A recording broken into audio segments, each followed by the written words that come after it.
राम राम भाई सारे भैया ने, कैसे हो आप? आई होप बढ़िया होंगे।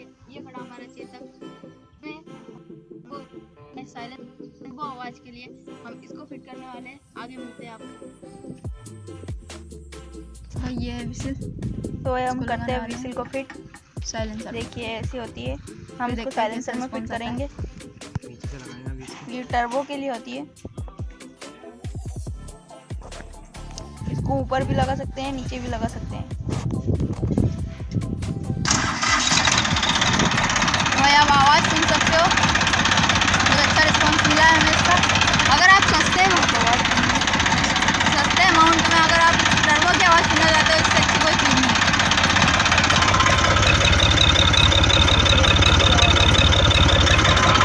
हमारा चेतक टर्बो वाला बन चुका है।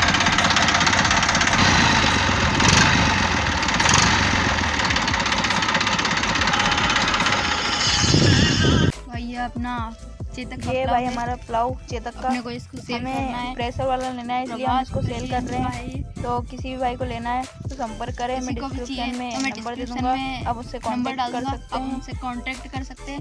अभी ये पूरा नया है, बिल्कुल नया है। अभी इसकी सब्बल वगैरह सब नहीं है। ये हाथ से घुमाने वाला है। मिलते हैं भाई एक और नई वीडियो में। राम राम।